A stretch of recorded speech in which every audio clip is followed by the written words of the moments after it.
Hi అండి, welcome to our channel. ఎలా ఉన్నారంతా? మీరంతా బాగుండాలి, సంతోషంగా ఉండాలని మనస్ఫూర్తిగా అయితే కోరుకుంటున్నాను. ఈరోజు వీడియోలో బాడీ పార్ట్స్ని అరబీలో ఏమంటారో తెలుగు ద్వారా తెలుసుకుందాం. అలాగే అంతకంటే ముందుగా మన ఛానల్ ఎవరైనా కొత్తగా చూస్తుంటే ప్లీజ్ ఛానల్ సబ్స్క్రైబ్ చేసుకోండి. వీడియో నచ్చితే లైక్ చేయండి, షేర్ చేయండి. అలాగే కొత్తగా గల్ఫ్ కంట్రీకి వచ్చిన వాళ్ళు ఎవరికైనా ఆరోగ్య సమస్యలు ఎదురైనప్పుడు మనం ఎలా చెప్పాలి అరబీలో అనేసి నేను ఒక వీడియో చేశాను. కింద డిస్క్రిప్షన్ బాక్స్లో మీకు ఆ వీడియో లింక్ అయితే ఇస్తాను. మీకు ఇంట్రెస్ట్ ఉంటే ఆ వీడియో చూడొచ్చు, మీకు చాలా ఉపయోగపడుద్ది. ఇక వీడియో అయితే లేట్ చేయకుండా స్టార్ట్ చేసేద్దాం. ఫస్ట్ వచ్చేసి మన గుండెని ఇంగ్లీష్లో హార్ట్ అంటారు, హార్ట్ని గల్బ్ అంటారు అనమాట అరబీలో.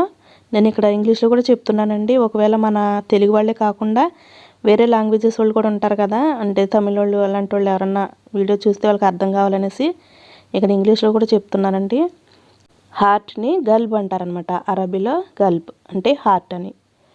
అలానే మన చర్మాన్ని ఇంగ్లీష్లో స్కిన్ అంటారు. స్కిన్ని జిల్ లేదా జిల్డ్, జిల్ లేదా జిల్డ్ అంటే స్కిన్, మన చర్మం అనమాట.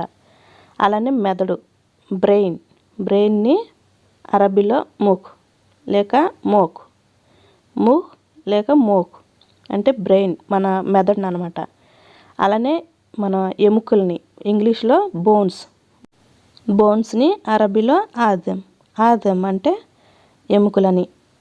తర్వాత వచ్చేసి బాడీ, ఇంగ్లీష్లో బాడీ అంటారు. బాడీని మన తెలుగులో ఏమంటారు నాకు కామెంట్ చేయండి. ఇంగ్లీష్లో అయితే బాడీ అంటారు కదా, మన ఫుల్ బాడీని జిసిమ్ అంటారు. అరబీలో జిసిమ్, బాడీని జిసిమ్ అంటారు. అలానే తల, మన తలని ఇంగ్లీష్లో హెడ్, హెడ్ అంటే తల. హెడ్ని అరబీలో రాస్ లేక రాసి, రాస్ లేక రాసి హెడ్. అలానే ఫేస్, మన ముఖాన్ని ఫేస్ అంటారనమాట ఇంగ్లీష్లో. ఇంగ్లీష్లో ఫేస్. అరబీలో అయితే వజ్, వజ్ లేక వజ్జా, వజ్జా అంటారు, లేదంటే వజ్ అంటే ఫేస్ అని అర్థం. అలానే హెయిర్ని, మన జుట్టుని ఇంగ్లీష్లో హెయిర్ అంటారు. అరబీలో అయితే షార్, షార్ అంటారనమాట. మధ్యలో ఆ సాగదీస్తారనమాట, షార్. తర్వాత వచ్చేసి ఫర్ హెడ్, ఫర్ హెడ్ అంటే మన నుదుటిని, మనం తెలుగులో నుదుటి అంటాం కదా, నుదుటి భాగాన్ని ఇంగ్లీష్లో ఫర్ హెడ్. అరబీలో జబ్హా, జబ్హా అంటే ఫర్ హెడ్ అని, మన నుదుటిని. అలానే ఐస్ అంటే మన కళ్ళుని, కళ్ళుని అయిన్ లేక అయోన్, అయిన్ లేక అయోన్ అంటే మన కళ్ళని ఇంగ్లీష్లో ఐస్ అంటారు, అరబీలో అయిన్ లేక అయోన్. అలానే మనం తెలుగులో కనుబొమ్మలు అంటాం కదా, మన కనుబొమ్మల్ని ఇంగ్లీష్లో ఐబ్రోస్, ఐబ్రోస్ అంటే అరబీలో హాజిబ్ లేక హాజ్బీన్, హాజిబ్ లేక హాజ్బీన్ అంటే హైబ్రోస్, హైబ్రోస్ని హాజిబ్ లేక హాజ్బీన్. అలాగే చెవులు, మన చెవుల్ని ఇంగ్లీష్లో ఇయర్స్ అంటారు. ఇయర్స్ అంటే అరబీలో ఉదూన్, ఉదూన్ అంటే ఇయర్స్ అని అర్థం. నెక్స్ట్ వచ్చేసి కనురెప్పలు, మనం కనురెప్పలు అంటాం కదా, వాటిని ఇంగ్లీష్లో ఐలేషెస్ అంటారు. ఐలేషెస్ అంటే రెమ్ష్, రెమ్ష్ లేక రుమూష్, రెమ్ష్ లేక రుమూష్. అలానే బుగ్గలు, చెంపలు అంటాం కదా, చెంపలు బుగ్గలు అనేసి తెలుగులో. వాటిని చీక్స్ అంటారు అనమాట, ఇంగ్లీష్లో చీక్స్, అరబీలో ఖద్. ఇంగ్లీష్లో చీక్స్, అరబీలో ఖద్. అలాగే ముక్కు, మన ముక్కుని నోస్ అంటారు. ఇంగ్లీష్లో నోస్ అంటే అరబీలో కషిమ్ లేదంటే కష్మి. అలానే అన్ఫ్, 3 రకాలుగా అంటారనమాట. నోస్ని కషిమ్, కష్మ్, అనఫ్, ఇలా 3 రకాలుగా అంటారు. అలానే లిప్స్, మన పెదవుల్ని ఇంగ్లీష్లో లిప్స్ అంటారు. లిప్స్ని అరబీలో షఫాహ్, షఫాహ్ అంటారు. లిప్స్ అంటే షఫాహ్ అరబీలో. అలానే మౌత్, మన నోట్ని ఇంగ్లీష్లో మౌత్ అంటారు. మౌత్ అంటే అరబీలో ఫమ్ లేక ఎల్స్. అలానే దంతాలు, పళ్ళు అంటాం కదా మనం, పళ్ళు దంతాలని ఇంగ్లీష్లో టీత్ అంటారు. టీత్ అంటే అరబీలో అస్నాన్, అస్నాన్, టీత్ అంటే అస్నాన్ అంటారు అరబీలో. అలాగే టంగ్, నాలుకని ఇంగ్లీష్లో టంగ్ అంటారు. టంగ్ అంటే అరబీలో లిసాన్, లిసాన్ అంటారు. అలాగే నెక్, మన మెడ భాగాన్ని ఇంగ్లీష్లో నెక్ అంటారు. నెక్ అంటే అరబీలో రక్బా లేక రక్బ్, రక్బా లేక రక్బ్. ఇంగ్లీష్లో నెక్. నెక్స్ట్ వచ్చేసి థ్రాట్. థ్రాట్ అంటే మన గొంతు భాగాన్ని ఇంగ్లీష్లో థ్రాట్ అంటారు, అరబీలో హల్క్. గొంతు భాగాన్ని ఇంగ్లీష్లో థ్రాట్ అంటారు, అరబీలో హల్క్. అలాగే హ్యాండ్స్, మన చేతుల్ని హ్యాండ్స్, ఇంగ్లీష్లో హ్యాండ్స్ అంటారు, వాటిని అరబీలో యద్. యద్ అంటే చేతులు అన్నట్టు. అలానే పమ్. పమ్ మన అరచేతిని ఇంగ్లీష్లో పమ్ అంటారు, అరబీలో కఫ్. పమ్ అంటే అరబీలో కఫ్. అలాగే ఫింగర్స్, మన వేళ్ళని ఇంగ్లీష్లో ఫింగర్స్ అంటారు, ఫింగర్స్ని అరబీలో ఇస్బా లేక ఉస్బా. ఇస్బా లేక ఉస్బా అంటే ఫింగర్స్ అని అర్థం.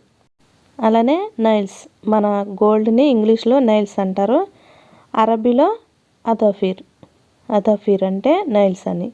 అలాగే చెస్ట్, ఛాతి భాగాన్ని ఇంగ్లీష్లో చెస్ట్. చెస్ట్ అంటే అరబీలో సదర్. ఇంగ్లీష్లో చెస్ట్, అరబీలో సదర్. అలాగే స్టమక్, మన పొట్టని, కడుపు పొట్ట అంటాం కదా మనం, పొట్టని ఇంగ్లీష్లో స్టమక్ అంటారు. స్టమక్ అంటే అరబీలో బత్ని. బత్ని లేక బత్న్. అలానే బ్యాక్, మన బ్యాక్, మన వీపు భాగాన్ని దహర్ అంటారనమాట. బ్యాక్ అంటే దహర్ లేక దహ్రీ. దహ్రీ లేక దహర్ అంటే బ్యాక్ అని. లెగ్స్, మన కాళ్ళని లెగ్స్ అంటారు ఇంగ్లీష్లో. లెగ్స్ అంటే అరబీలో రిజిల్. ఇంగ్లీష్లో లెగ్స్, అరబీలో రిజిల్. తర్వాత వచ్చేసి నీస్. నీస్ అంటే మన మోకాళ్ళని ఇంగ్లీష్లో నీస్ అంటారు, నీస్ అంటే అరబీలో రుక్బా. రుక్బా లేక రుక్బతీన్. రుక్బా, రుక్బతీన్ అంటే ఇంగ్లీష్లో నీస్. తర్వాత వచ్చేసి ఫూట్, మన పాదాన్ని ఇంగ్లీష్లో ఫూట్ అంటారు, ఫూట్ని అరబీలో గదం. గదం అంటే ఇంగ్లీష్లో ఫూట్, అరబీలో గదం. నెక్స్ట్ వచ్చేసి బ్లడ్, మన రక్తాన్ని ఇంగ్లీష్లో బ్లడ్ అంటారు, అరబీలో దమ్. ఇంగ్లీష్లో బ్లడ్, అరబీలో దమ్. అలానే మీట్, ఇప్పుడు చూడండి మాంసం అంటాం కదా మనం, మాంసం లేదంటే మన ఒంటి మీద ఉన్నదాన్ని కండ కూడా అంటాం మనం. కండ అంటాం, మాంసం అంటాం. మాంసం అంటే లెహం అంటారు అరబీలో, అంటే మీట్ అనేదాన్ని లెహం అని అరబీలో అంటారు. అలాగే కండ అని అంటాం కదా మనం, కండ అనేదాన్ని లెహమియా. లెహమియా అంటే కండ, మాంసం అంటే లెహం. మాంసాన్ని ఇంగ్లీష్లో మీట్ అంటారు, మీట్ అంటే అరబీలో లెహం అని అర్థం. అలాగే మనం కండ అనేదాన్ని లెహమియా అంటారు. ఇక లాస్ట్కి వస్తే ఎవరో తెలియదండి నాకు కామెంట్ పెట్టారు, ఆ కామెంట్ నేను ఓపెన్ చేసి మళ్ళీ వాళ్ళకి రిప్లై ఇచ్చేలోపే అది డిలీట్ చేస్తారనమాట. ముందు నేను ఒక వీడియో చేశానని చెప్పాను కదా, అరబీలో మనకి ఏదన్నా ఆరోగ్య సమస్యలు వచ్చినప్పుడు ఎలా చెప్పాలి అరబీలో అనేసి, ఆ వీడియోకి వచ్చిన కామెంట్ అనమాట ఇది. వాళ్ళు ఎందుకు కామెంట్ పెట్టారో తర్వాత ఎందుకు డిలీట్ చేశారో నాకైతే అర్థం కాలేదు. నేను స్క్రీన్పై చూశాను అనమాట, పంటి నొప్పిని ఏమంటారు అరబీలో అనేసి. ఇది వాళ్ళకి రిప్లై ఇచ్చేలోపు డిలీట్ చేసేశారు. పంటి నొప్పిని వచ్చేసి అరబీలో అస్నా నవ్వార్ అంటారు. అస్నా నవ్వార్ అంటే పంటి నొప్పి అని అర్థం. ఓకే అండి, వీడియో అర్థమైంది అనుకుంటున్నాను. ఇంకేమైనా డౌట్స్ ఉంటే కామెంట్ చేయండి, నాకు తెలిసినంత వరకు మీతో షేర్ చేసుకుంటాను. అలాగే వీడియో నచ్చితే లైక్ చేయండి, మన తెలుగు వాళ్ళకి ఎవరికైనా అవసరం అనిపిస్తే తప్పకుండా షేర్ చేయండి. ఇంకా ఛానల్ని ఎవరైనా సబ్స్క్రైబ్ చేసుకోకపోతే ప్లీజ్ ఛానల్ సబ్స్క్రైబ్ చేసుకోండి. ఓకేనండి, బై. మరో మంచి వీడియోతో మళ్ళీ కలుద్దాం.